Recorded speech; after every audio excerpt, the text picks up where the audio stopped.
If there was a button I could press to stop all hydrocarbon usage today, I would not press it. You would not press it? Of course not. Okay. Did you expect him to say that?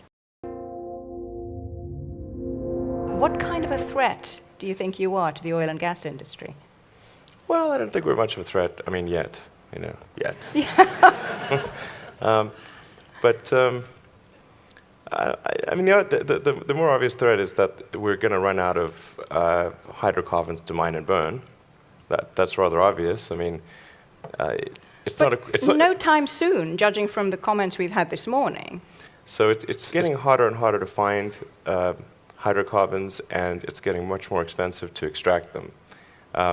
And really, we're just arguing about the when hydrocarbons run out or become prohibitively expensive, not if. I mean, I don't think there's anyone here who would say it's an if, not a when. I mean, you are, a tech guy, right? You're a physicist and an engineer. You call yourself the chief architect of companies. I tend to view things from you don't sort of think a that physics human standpoint. ingenuity and technology and resourcefulness will mean that we will still have abundant fossil fuels available? Not. I mean, this has been going on for some time. They think you've reached the boundaries, and yet they find more. And look at the whole shale gas revolution.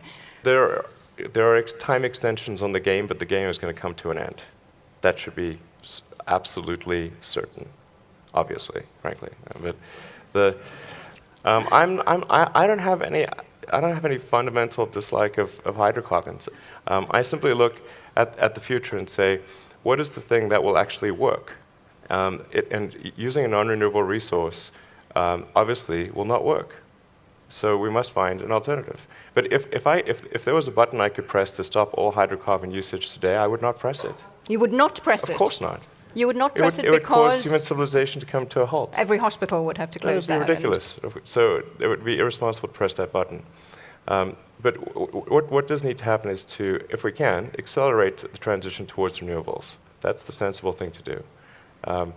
If you take, I'm going to use maybe two examples. Saudi Arabia, since the Saudi Aramco president spoke here. Saudi Arabia has an enormous amount of sunlight, and that will be there for billions of years, or at least 1 billion years until the sun eventually engulfs us, but 1 billion years, solid. So it seems that investing in the solar resource is the thing that's really going to preserve the long-term future, not so much the oil and gas. I mean, that's a temporary thing. In the future, we'll look back, and by future, I'm not talking about super far in the future, I'm talking about towards the end of the century. We will look back on gasoline-powered cars the same way we look back on coal, as sort of a quaint anachronism that's in a museum. That's the quote for you, members of the press at the back of the hall.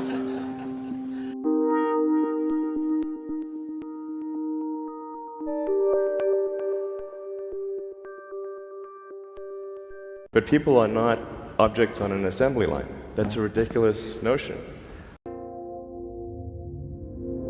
what would you do if you had a free reign over education? Generally, you want education to be like as close to a video game as possible, like a good video game. Like, you do not need to tell your kid to play video games. They will play video games on autopilot all day. So if you can make it interactive and engaging, then you can make education far more compelling and far easier to do. So you really want to disconnect the whole grade level thing from the subjects. Allow people to progress at the fastest pace that they can or are interested in each subject. It seems like a really obvious thing.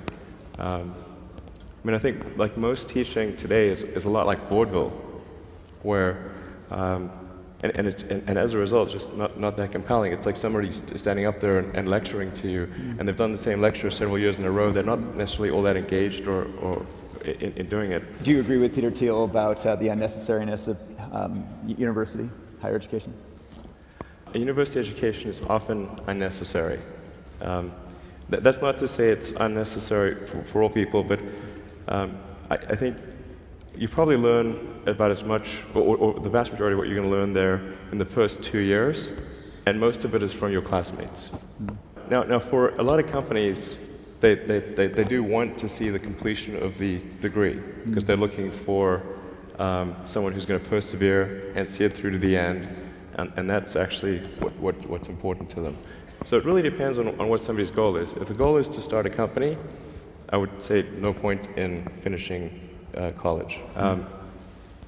So I think that's how it should be, and it shouldn't be that you've got like these grades where people move in lockstep, and so everyone goes through, goes like normally, we'll go through English, math, science, and so forth from like 5th grade to 6th grade to 7th grade, like it's an assembly line.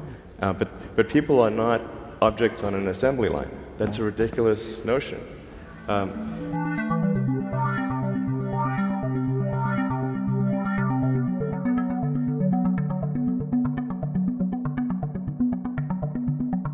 Sometimes people think that the reason we started with the sports car is because I thought there was a shortage of sports cars for rich people. That was not the reason.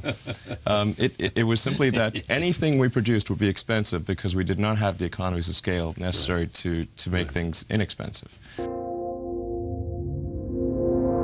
So having done the Roadster, which was very, very difficult, you can imagine as a new car company trying to sell an electric sports car during let's call it the worst car market since the Great Depression, presented a challenge. But we managed to get through that narrowly, and now we're on the verge of delivering the sedan, the four-door sedan, the Model S. And it's really quite a significant leap forward. I can tell you a little bit about that. It's got a range of over, this is pure electric, it's got a range of over 300 miles. There's a performance version that'll do 0 to 60 in 4.4 seconds, which is faster than a Porsche 911 Carrera.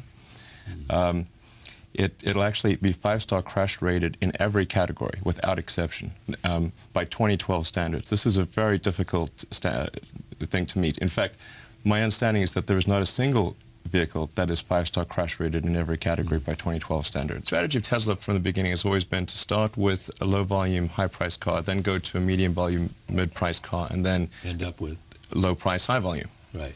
And sometimes people think that the reason we started with the sports car is because I thought there was a shortage of sports cars for rich people. That was not the reason.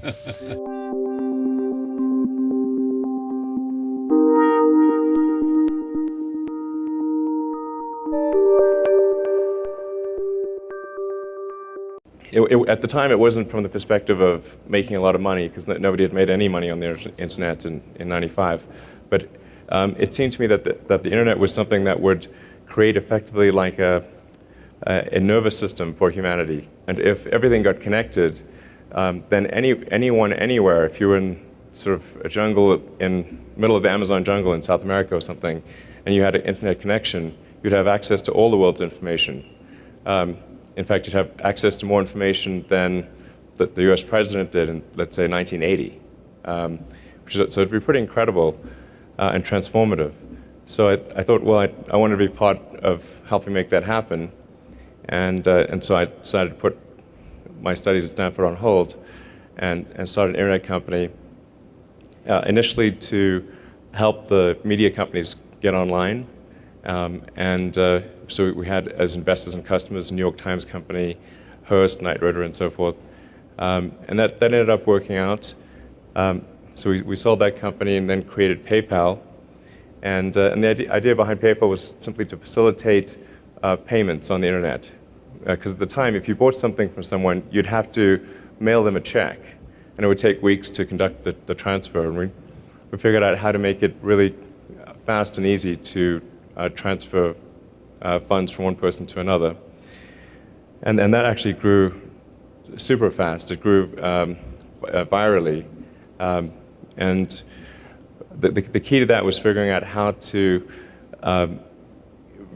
make the friction of signing up for an account very, very low and make it easy for one person to refer another. And so as our customer base grew, the actual rate of growth grew. This resulted in some initial challenges in scaling because we started off with 5 people in customer service, and after 2 months we had 100,000 customers. So our phone lines exploded, basically. But we're able to overcome those issues. And then eBay bought the company in 2002, and it's sort of grown from there.